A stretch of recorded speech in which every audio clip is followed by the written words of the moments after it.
How's it going? This is Fox back again for sound design tutorials. Working my way through these remixes still got a backlog of them from when I went on holiday. Today we're going to be doing one. It was from one of my Brazilian subscribers, Felipe Costa. It's Zoo Faded, the Namatria and Parfenov remix. It's this track. This is on Deep Fresh, but there'll be a link in the description so you can get to this to compare the sound exactly. It's the bass sound. He wanted me to make it with Serum. I asked him if he had any other synths. He said if I could make it with Serum, he'd buy it. So, kill two birds with one stone. Somebody's buying Serum, which everybody should have, and I managed to do one of these requests without using Silent again. So yeah, this is it. I've made a little drum loop. This is it all in told.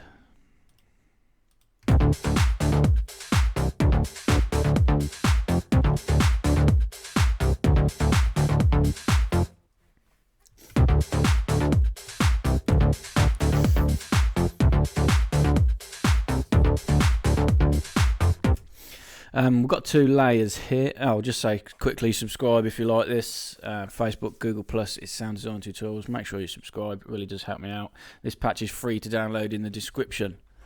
So yeah, I had to do it in two layers. It's exactly the same patch on both layers. We're going to make the deeper one, and then all I did was pitched up an octave to give us some higher harmonics and EQ'd it a little bit different.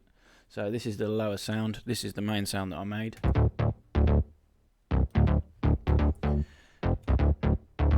This is it with the higher one in the background. Well, the volumes are pretty much similar. It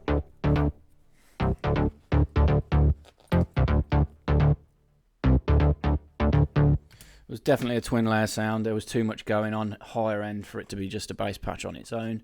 So yeah, that's how I did it. Exactly the same patch, 2 octaves higher. So we're going to be focusing on this lower patch which takes up the main part of the sound. So yeah, let's get to it. We're going to go ahead and initialize this. So the first waveform was one of the Moogie ones. It was from the analog. It was the pulse width mod MG. I had the pulse width all the way around to the right, so it was nice and open. 2 voices of unison just to make it sound a bit thicker. And in 0.9 detune, I didn't want it to actually be audible, the detune, too much. Just wanted it to fill out a little bit more of the spectrum. I'll do some warp mode later on with an FM from the sub, but we'll set the other oscillator up first. This one I pitched down 2 octaves.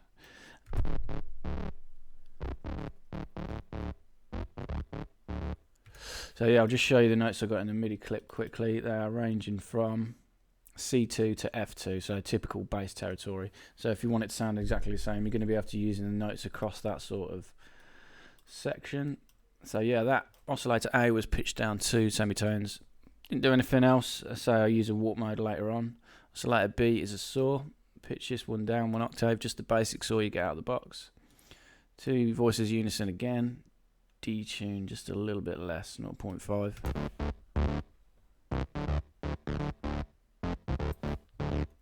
Okay, we'll turn the sub oscillator on. Kept it on a sine wave. This one is down 1 octave, and the volume for the sub on full.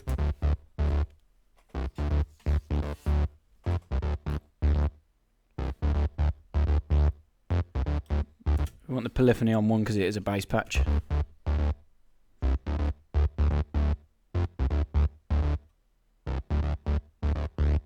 Click it in mono mode actually, it does it for you.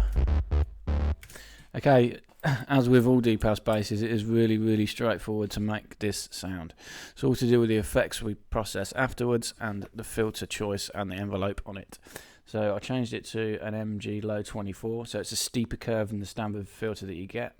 We want A and B going into the filter. The sub we're going to let just not go straight out. It's going to be affected by the effects, but it's not going to go into the filter, so only A and B in the filter. I want to start in position for the filter of around about 10,000 Hertz. We're going to boost it with a drive and the fat. This just helps thicken the sound up before we apply the envelope. I'm going to turn the master volume down slightly because this is going to make us clip.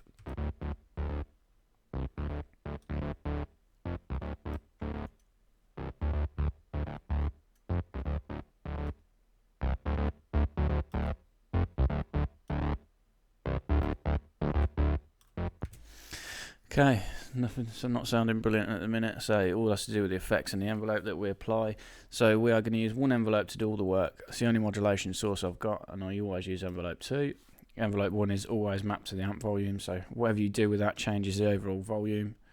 I didn't do anything with it. I just added a tiny little bit more release, 24 milliseconds, on the amp envelope. So envelope 2 is going to be our main modulator. Drag it, drop it on the cutoff. We're going to use it to close this filter off over time. The way you do that is you have a full sustain, and it's the attack time which tells you how long you want it to take to close that filter up. We want it to close around about -55, I think it was. Yeah, -55, -54, somewhere like that. Doesn't want to go all the way around to dead zero. You still want to leave some of the sub and the deep elements in there. So now this envelope is going to control how long it takes to close that filter off from open at 10,000 Hz to back there, which is roughly about 86 Hz. So proper sub-bass territory. Because the attack time is instant, it's instantly closing it, so you're not hearing it have any effect. So we're going to control it with the attack time.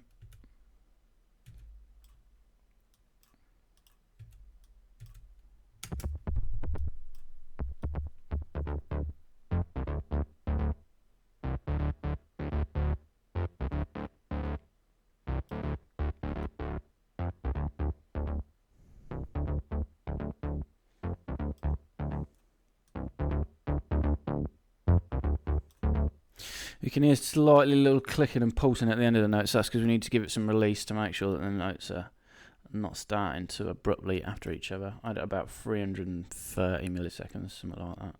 340 will be fine.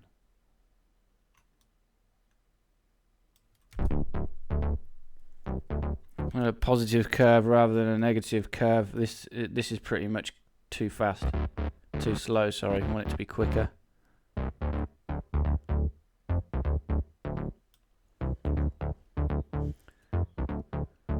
So yeah, that's the basis of the sound done. I mean, it sounds pretty crisp, pretty clear as it is. I did do a tiny bit of processing on the channel afterwards, I'll show you it. But this is what helps us beef the low end up. This is a real neat trick. If we do FM from the sub-oscillator, for this to work in the aspect that I'm doing it, you really need the sub-oscillator to be a sine wave. I know it's not lower than oscillator 1, which helps as well, and the more you go around, it's going to start adding artifacts, so you want about 20%, but I'll show you what it sounds like as we push it round.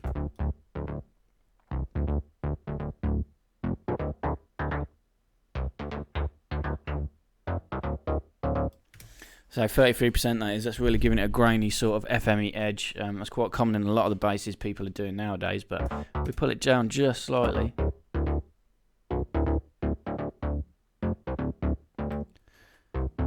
25, 26, I found a sweet spot. I've done this on a couple of basses. It just really helps boost the low end up. It's using the sub to FM the pitch of oscillator 1, but in such a way that it just ends up enhancing the lows.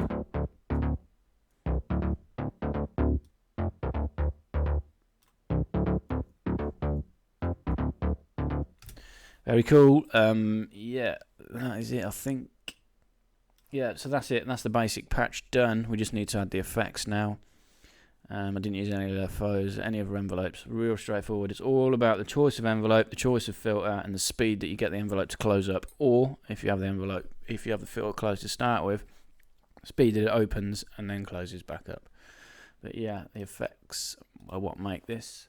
So hyperdimension. Turned it on. I want the rate to 0. You didn't want any modulation. I just wanted to use the extra voices to thicken it up.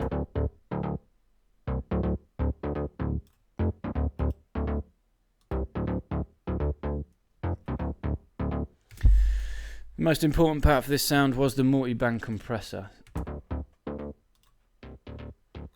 So I turned the multi-band on, the threshold I pushed out to around about -23 dB. Ratio I pulled back. The attack, sorry, I pulled back. The ratio I pulled back to 1.4/1.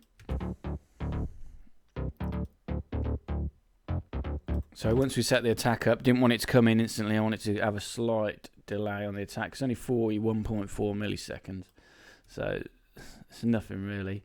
the release a little bit more, and then it's the gain.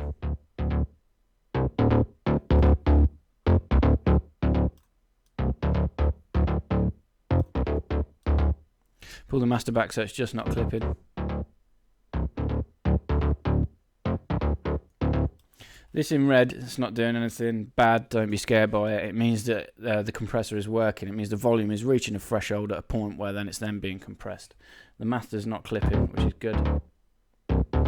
Turn the compressor on and off. This is really what made the sound. I've had to delay the compensate the volume a lot, but it really did help bring out the higher harmonics that I wanted. And the next that I used was a delay. Not a delay in regards to a really powerful one. It's hardly audible, but it did help thicken the sound up. The mixer had very, very, very slight, about 6%, and the feedback was on about 29%, something like that. Left 1/4, right 1/8. I turned it down slightly. 370, 3.7, something like that.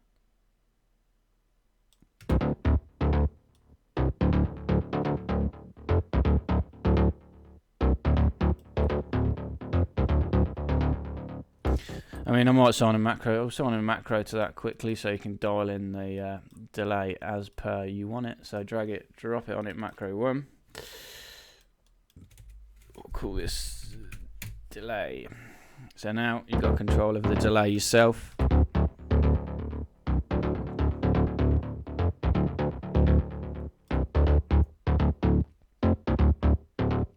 There you go, that's the sound done. That's a real deep house bass on its own, but it wasn't exactly right when I compared it to the one in the track. It needed some higher aspects, so all I did, pitched it up an octave. Exactly the same patch.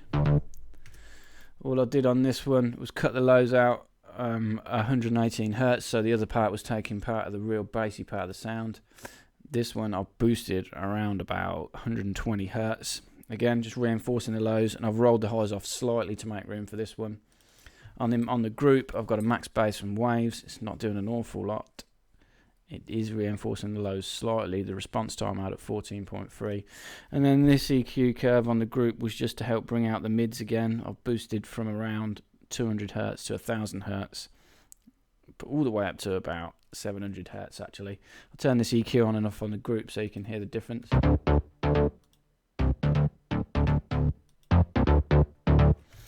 It really helped, boosting those frequencies really helped it sort of mingle with a multiband compressor and bring it out how I wanted it to sound. Simple EQing. So yeah, that's it done. With the beat again.